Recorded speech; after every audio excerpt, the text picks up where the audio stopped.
L'échange que vous allez entendre est un entretien épistémique. Il s'agit d'une conversation asymétrique dans laquelle on s'intéresse à notre interlocuteur en lui posant des questions. Au travers de celle-ci, nous cherchons à comprendre les raisons qui motivent son avis. L'objectif principal de cette forme de conversation est de passer un moment agréable et mutuellement enrichissant. À tout Non, à mais l'heure. faudrait que je le consulte, Marco. Quand je me rapproche de Suisse, je passerai te voir. Mais D'abord, je t'inviterai pour un café. On verra pour la suite. avec grand plaisir. Comment tu vas? Bien, bien, bien, bien. Très, très, très bien. Super. Avant qu'on commence, j'ai une question. As-tu reçu le colis de Clément? Absolument. Ah, super. Trop bien. T'as de la chance, le tien est dédicacé. C'est pas le cas de tout. Absolument. Désolé de me montrer discret, mais voilà. Ça marche. Qu'est-ce que tu veux nous dire aujourd'hui sur le sujet? J'ai passé par tous les états émotionnels. Je m'excuse. Excusez-moi d'abord parce que j'ai mis quelques petits mots légers désobligeants, mais voilà, chez humain, on glisse. C'était pas l'intention de blesser personne. Je trouve que le sujet est hyper intéressant. Évidemment, pour moi, alors il y a eu quelqu'un qui était, disons, du même point que moi, qui est astronome amateur, je crois, ou professionnel, je sais pas. Donc, je crois pour moi, il a apporté des preuves, alors vraiment concrètes, quasi directes. Moi, j'apporterai, disons, des éléments, des preuves, appellerons comme ça, indirectes. Pour moi, le programme Artemis est une réalité. C'est sûr alors je suis pas spécialiste domaine, donc j'ai dû aller rechercher, m'informer, faire attention à la méthode de recherche pour vérifier que les choses sont bien réelles. Et moi, il y a un argument qui pèse énormément pour que tout soit bien réel, c'est les nombres d'agences qui sont impliquées dans ce projet, la NASA, la ESA, la JAXA et la CSA. Donc, ça fait pas mal d'agences, pas mal de pays, sans compter les autres contributions. Je crois qu'il y a une trentaine de pays qui sont impliqués là-dedans. Donc, quelle raison aurait la planète entière, y compris les Russes et les Chinois, de ne pas dévoiler le mensonge, hein? Donc, je crois que tous les grands pays au monde, y compris ceux qui n'aiment pas les États-Unis, sont d'accord avec l'existence de ce programme et de la réalité, si on voit un peu plus loin, parce que là on parle de Artemis, un peu plus loin, le fait que l'homme a été sur la Lune.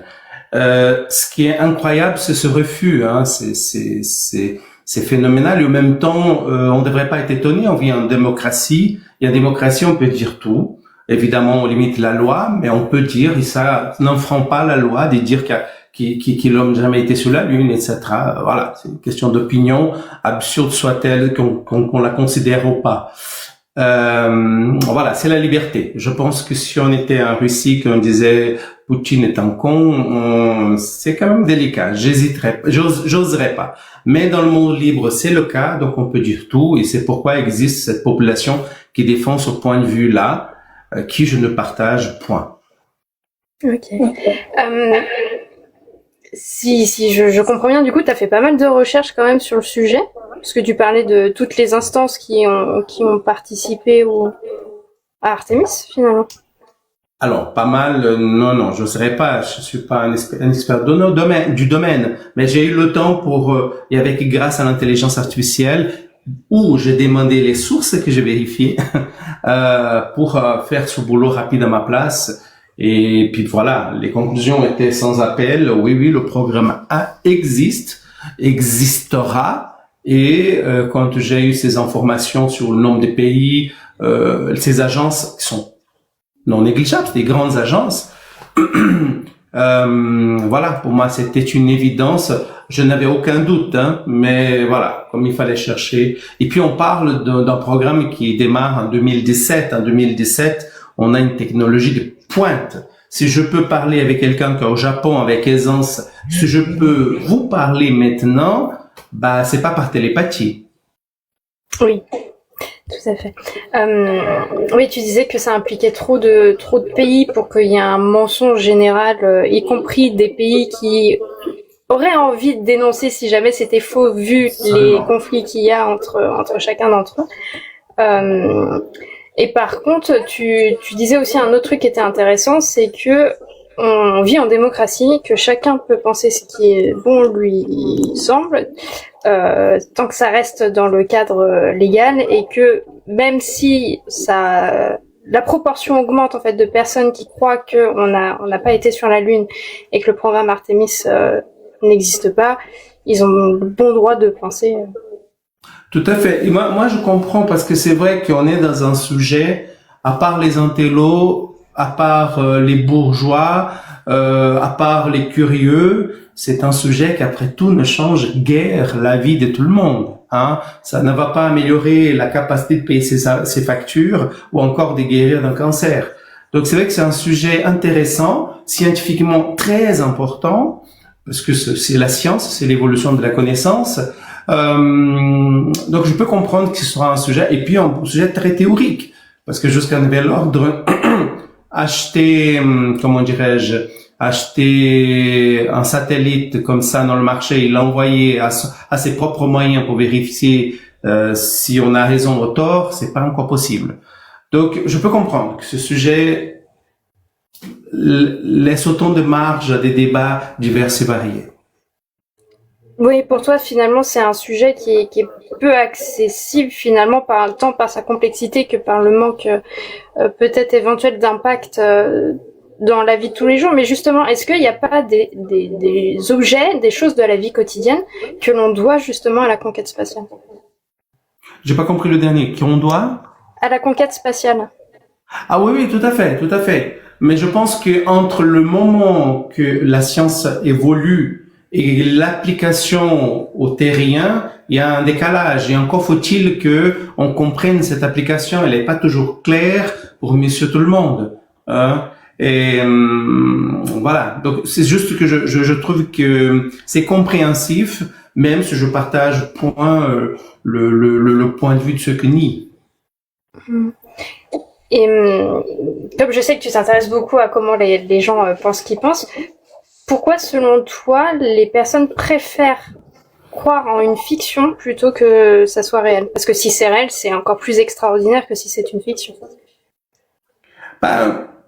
Encore une fois, les moyens de vérification sont pas accessibles. Hein. Même prendre d'ordinateur, savoir comment notre collègue tout à l'heure a fait astronome, c'est compliqué. Il faut des connaissances, il faut pouvoir le faire. Il n'est pas accessible au pied levé pour tout le monde. Ensuite, on a des mouvements qui sont vieux, très anciens, hein, de terre est plate, non, on n'a jamais été. On développe des arguments qui sont comme ça prime abord séduisants. Hein, on a été sur la Lune dans un studio à Hollywood. Donc, quand on voit les films qui sont capables de faire dans le film, je peux dire, tiens, s'ils sont capables de faire un film comme ça, je peux faire une image. Même si on dit, mais il y avait des gens là-bas, et puis après on sort une autre explication. La fusée était en haut, elle est restée, ils ont pris un peu le thé à quelques milliers de kilomètres, puis ils ont descendu. Donc on a filmé la montée et la descente, et voilà, la supercherie est faite. Après on dit, oui, mais ça coûte une fortune. Oui, mais bon, le dominer le monde coûte une fortune, voilà le prix à payer. Donc on fait une cacophonie qu'on n'avance pas, et ce que je trouve par ailleurs intéressant, c'est que je pense que les gens qui croient qu'on n'a jamais été sur la Lune, que Artemis est une fiction, ils croient vraiment à ça. Par conséquent, je fais attention, comme je dis, pour ne pas blesser personne, hein, parce que c'est pas le but non plus. Mais je suis convaincu que là derrière, il y a des biais de confirmation, il y a des biais de défiance systématique. Autant la science fait des défiances, mais la défiance diminue quand on a la preuve. Or, dans le biais de confirmation, des défiances systématiques, la preuve importe peu. C'est l'hypothèse qui importe, qui devient une vérité. Ok, c'est un sujet que je maîtrise pas du tout. C'est quoi la défiance systématique? Alors, c'est le fait qu'à un moment donné, face à un sujet, je vais me méfier, peu importe la preuve qui m'est apportée. Okay? Et par conséquent, d'autres biais vont se mettre en place. C'est le biais de confirmation. Donc, d'abord, je refuse. Ça fait ce qu'on appelle, je manque le mot là, élevé. Ça va venir. C'est un recours global, total, de quoi qui m'est apporté. Donc, même si la preuve est apportée, je vais refuser parce que ce sujet, je refuse. Il y a une position ferme, définitive. Et ensuite, il y a un comportement qui est bougé par le biais des confirmations, où je garde les informations qui confirment mon hypothèse, je balaye celles qui infirment. Donc le système se verrouille et la croyance devient authentique. Donc les gens croient réellement à ça. Je pense pas qu'ils ont intention de nous tromper parce qu'ils croient, ils veulent nous convaincre de leur point de vue. Mais il y a beaucoup trop de biais. Et d'où viennent ces biais ces biais cognitifs? Vient de notre propre limite cognitive. N'oublions pas que pendant des siècles, on pensait que la Terre est plate. Pourquoi? Parce qu'on voyait la platitude à l'horizon. Donc, c'est vrai que pour comprendre les phénomènes de la nature, il faut aller au-delà de nos sens de base. Et c'est pas évident de considérer, d'abstraire ça. Oui. Pour toi, en fait, finalement, ça va contre l'observation, puisque en fait, nous, on peut voir des choses au quotidien, et la science tend à démontrer que nos observations sont biaisées. Et en fait, c'est difficile à comprendre finalement pour certaines personnes, et donc il y a des choses qu'on aurait plus de mal à intégrer que d'autres.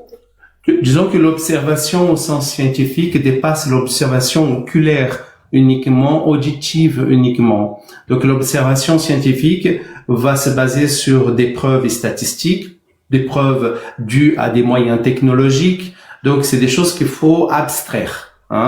Et là, ça pose problème. Ça a mis du temps pour que on commence à faire confiance à la science, puisque justement les instruments de la science ne sont pas des instruments uniquement oculaires. Ok.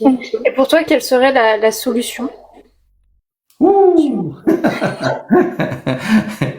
j'en ai aucune idée.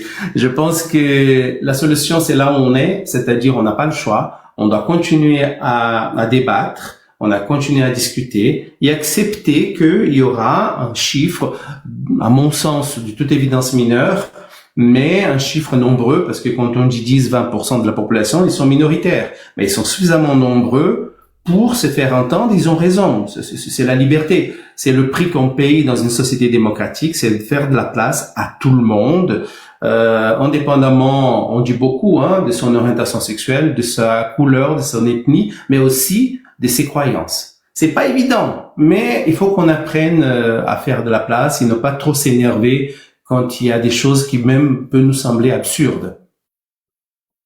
Et est-ce que c'est pas des propos qui, selon toi, pourraient être dangereux à terme? Parce que là, peut-être qu'on parle d'une mission Artémis, mais ça peut avoir d'autres conséquences.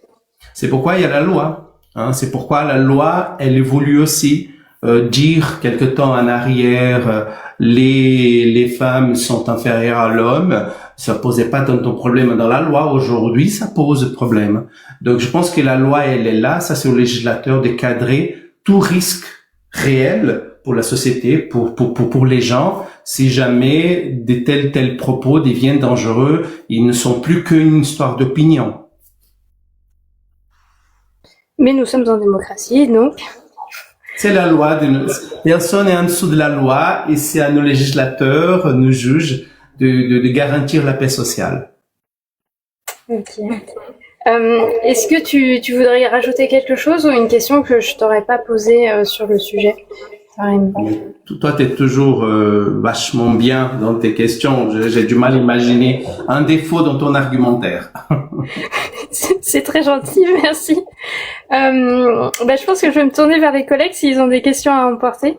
Et c'est toujours un plaisir d'échanger avec toi, Marc. Idem. Alors moi, de mon côté, j'ai pas de questions. Non, pas de questions non plus. Alors moi non plus, j'étais occupé à désosser un plateau tibial, donc j'ai pas pu tout écouter, désolé. Pas de questions non plus, je reprends mon souffle. Bon, écoutez, c'est parfait. Comment tu t'es senti, Marco, pendant cet entretien? Comme d'habitude, très bien. Bon, je suis conscient que j'ai une position très facile puisque j'ose imaginer que mon opinion va dans le sens de la vôtre. Cependant, les gens qui ont une opinion contraire, on passe des moments plus difficiles. Mais bon, voilà, c'est comme ça. Si on veut pas passer de moments difficiles, on vient pas ici. On est là pour questionner pourquoi les gens pensent ce qu'ils pensent. Donc, ça peut parfois être un peu désagréable. C'est pas grave. Forcément d'accord, parce que du coup, il peut y avoir des questions très pertinentes qui peuvent faire réfléchir les deux parties. C'est vrai, je te rejoins, tu as raison.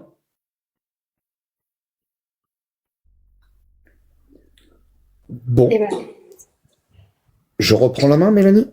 oui, c'est ce que j'allais te dire, donc vas-y. C'est ce que tu allais me proposer. Bah écoute, merci beaucoup, Moi, Marco. je t'aurais bien proposé de reprendre le tibia, mais je suis pas sûr que je t'en veuille une deuxième fois.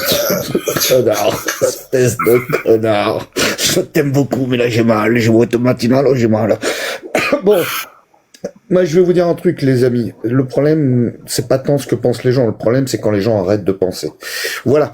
Merci beaucoup, Marco. Je te fais des gros bisous. J'imagine que tu vas rester en bas. Tu Un peu, es oui. bienvenu comme à chaque fois. Et puis, bonne fin d'après-midi à toi si on se recroise pas ici. Des bisous. Bye bye à vous, à la prochaine.